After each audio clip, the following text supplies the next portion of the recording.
And now here the Broncos are with an opportunity to put themselves in the playoffs by beating a really good Cincinnati offense. I don't want to say Cincinnati team, but here we are, back in the driver's seat. We've seen the show before, James. Well, and it goes back even further than that.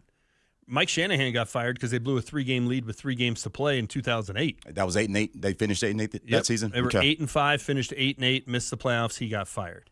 The Tebow year, they were 8-5, lost the last 3 games, finished 8-8, backed into the playoffs because they got some help in the final week of the season, but they lost a meaningless game to Kansas City, 7-3. It was bitter cold. I was at that game. At home, Kyle Orton came back as a Chief. They cut him in the middle of the season. He signs with Kansas City. He comes back in a Chiefs uniform and beats the Broncos on the final game of the season.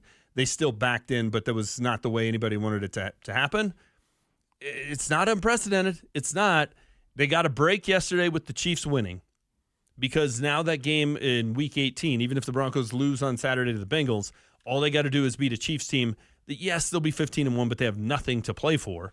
They've sewn up the number 1 seed at home in Week 18, and you're going to the playoffs. Kyle, if they lose all 3 games down the stretch, and especially because Sean Payton tried to kind of outsmart everybody with this whole let's flex the Charger game to Thursday, that way we get more time to prepare for the Bengals. And the Bengals, who were going to be Thursday night, instead of having extra time to prepare for the Broncos, now have less. If you lose the game to the Chargers, and then this game that you had to have a couple extra days to get ready for, you lose it too, now you've played your cards wrong, and it will be a collapse even if they back in. And I think if they finish 9-8, here's going to be something I don't think most people would buy. But I think if they finish 9-8 and they lost the last 3 games, I don't think they had a better season this year than they did last year. Oh, boy. Okay, now you get to zoom out, right? And I think there's a few opportunities to zoom out, but I want to address what you said because I don't know if it's just losing the last 3 games. I think it's actually the last 5 games of the season because you didn't play particularly well against Cleveland. You didn't play that well against Indianapolis. If it's not for Jonathan Taylor, that game might look completely different. Yep. So, if you find your way backing into the playoffs, you haven't played well for the last 6 weeks, to be perfectly honest with you. Levi Wallace can tell you, right? They sent him packing the other day. That's how bad it was. And in the NFL, you don't send corners packing. You need corners because they're in high demand. Now, I know that opened the way for a couple other players, and hopefully they'll be contributors this weekend. But even still, it'll be a bad month and a half if that is indeed the case. A bad month and a half, and all we've heard is, hey, this team is getting better and better and better. Bo Nix is getting better and better as time goes on. It's like, really? If let's say they lose on Saturday and then beat the Chiefs JV team, but it's kind of an ugly game. They win 13-7. It's not technically backing into the playoffs, but it kind of is. You still have not beaten anybody worth a hoot. And you're right, for a month and a half, you didn't play good football. If you make the playoffs, it's an improvement upon last year.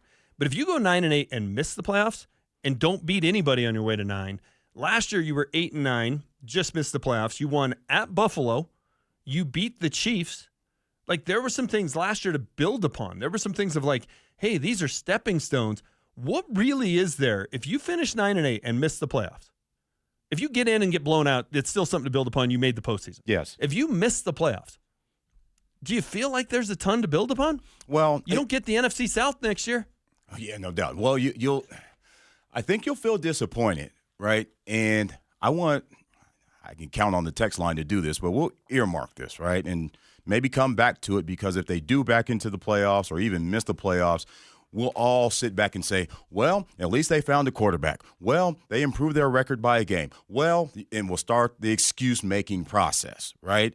And it'll feel like that. It'll feel like that in the moment because what we're doing is we're trying to have perspective on how we started the season because I think it was you and I that started. You said early in the season, right after the last preseason game, the Broncos still can't run the football. You remember that? I do remember that. We had that conversation because in the preseason, outside of Bo Nix, They couldn't run the football. Yeah, and we were all hot and heavy on Bo Nix, and because he looked good in the first couple preseason games, and we were having the conversation. Does this raise the ceiling? And I said, man, I could see 11-6. They're not so far off of that, but I could also see 6-11. And so for the 6-11 people that say, wow, they finished with 9 wins, or they finished 8-9, or whatever, however they'll have to finish with 9 wins at this point, we'll say, hey, man, that's an improvement. They don't have to go looking for a quarterback. We're good there. The young guys played better than you thought they would play. Defensively in the secondary, these guys stepped up to the task. They were a bunch of no-names. Remember, this was the 31st worst roster in the NFL. Didn't look like that to me. So I think there are a lot of positives to look at, but given the opportunity, that doesn't always present itself because there's no guarantee of it coming back around next year just because you found your quarterback. See C.J. Stroud, see Trevor Lawrence, a la those guys, right? It would be disappointing in the moment, but you do have to have some perspective on it. Yeah, but if you finish 9-8, and I know we're looking at a worst case scenario, but I think Saturday's a very tough losable task. game. Yeah, I think it's a very tough task. We'll see what the Chiefs end up doing because it'll be nearly 3 weeks between games if they decide to take that day off because they'll have played Christmas Day and their playoff game is going to be January 17th or 18th. That's a long stretch, so we'll see. But if you finish 9-8, you'll have been 1-8 against teams with a winning record. You'll have won 8 games against teams who either fired their head coach or benched their quarterback. Okay, it feels like fool's gold to me. It feels like pyrite. But that's not the Broncos' fault. It's not their fault they stink. It's not, but look, it would be a sin to lose to the bad teams. Beating bad teams isn't a sin. Losing to them is. So they went and took care of business, but we also don't know. We won't know anything about this team. And will we know they've got their quarterback? Well, let's if they lose 38-35 on Saturday. Yes. Bo Nix throws for 350 yards and 5 touchdowns. Yeah, they got their quarterback. If they lose 38-13 and then lose 10-7 to Carson Wentz in the finale at home, we think they've got their quarterback. And nobody wants to hear this, but I'm not convinced they don't have themselves Mac Jones 2.0. Mac Jones went 10-7 as a rookie, got his team into the playoffs. They got blown out as the 7th seed in Buffalo. He threw 22 touchdowns. Bo Nix, 22 touchdowns right now. I don't know that that's not what they have because I've seen one special play all year long. It was the 93-yard touchdown pass to Marvin Mims. Okay. One. I'm going to give you a couple I see 5 every game from Jaden Daniels. Yeah, well, Jaden Daniels is special. Yeah. That's my point. Yeah. But you don't have to be special to be. Yes, you do. No. Yes, you do. No, if he's not special, they don't have their quarterback. You know who wasn't special? Who's that? Mac Jones. Yeah, well, okay. All right. Tom Brady wasn't special. He definitely wasn't special. He's 6th round special. Are we sure that Bo Nix has qualities that make him special? Yeah, but I don't think you have to be special to be the quarterback of a football. To be For a decade, the guy. you do. Listen, we've seen some guys manage teams into a lot of success, right? Now, if he's Alex Smith, you know what? That would be disappointing come January of most years. But you would take that because he'd win 60% of his games. Not me. This isn't about, hey, how do we put together a team? There's a reason Andy Reid and the Chiefs move on from Alex Smith. They won a lot of football games with Alex Smith, and they went and drafted Patrick Mahomes because they knew Alex Smith wasn't special. There was a ceiling. There's a reason why Mike Shanahan traded up and drafted Jay Cutler because he knew there was a ceiling with Jake Plummer.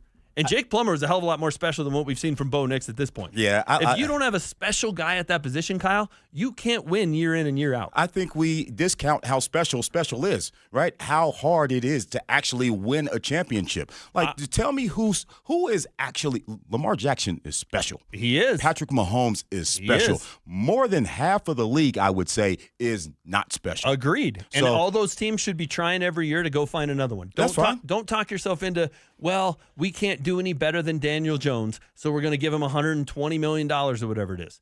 No, you can do better than Daniel Jones. Keep going to the bar and hitting on new people because the one you got ain't special. Okay, so if you have Daniel Jones, Dable's a coach of the year, his first year there. Daniel Jones takes him to the playoffs. You pick Who's that sound like? You pick a Don't do this, James. Don't do this. You pick a quarterback in the 1st or 2nd round of the next year? If I don't think Daniel Jones is the guy. James. Yeah, see, this is why they come after you. No. Otherwise, you end up another quarterback early in the draft. You burn 3 or 4 years trying to prove that you had the guy, and you don't. I'm not saying they don't yet, But if they finish 9-8 and he doesn't throw another touchdown pass the rest of the year, then they don't have the guy. They don't. I think there's a chance he's Mac Jones. I think there's a chance he's Daniel Jones. Just because his last name isn't Jones doesn't mean he can't fall into that category. There's a chance of that. Okay. All right. Because you said it. He's not special. If he's not special, you keep swinging. No. I didn't say he wasn't special. I said Jaden Daniels was special. It's easier for me to say who he is than it is for me to see. Right. I have to be careful about my words here, right? If you're a Washington fan, you know, barring injury, you're set for a decade. You are. I wouldn't disagree with that. Hey, Dante, you said you've got some names. You want to extend this segment for a hot one? Just real quick, Maryland, I want just special or not special? Jared Goff. Getting there. But what do you mean getting there? He's been playing for a decade. I don't think he's playing the best football he's ever played. I think Ben Johnson makes him look more special than he is. I don't think Jared Goff's that special. Was Drew Brees special? Yeah. Phillip Rivers? Yeah. Okay, so what's so special about them that Bo Nix doesn't have?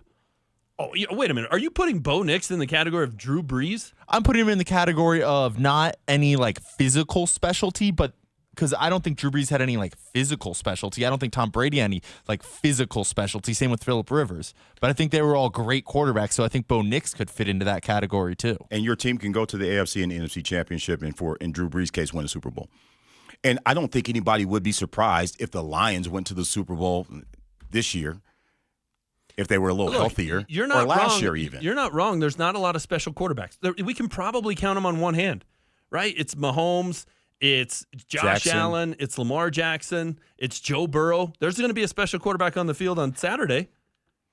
It ain't the guy wearing orange and blue, at least not yet. I mean, there's a handful of special quarterbacks. He may end up being Baker Mayfield. If he ends up being Baker Mayfield, are you happy with that? Look, I understand what the ultimate goal is, but I just want to reemphasize how difficult it is, and it's not for lack of trying. Okay. It's not like you're not swinging for the fences every time you draft a guy in the first round. Okay, but I grew up in this town watching John Elway. John Elway was special. That's why you think this way, because you were spoiled, right? Fine.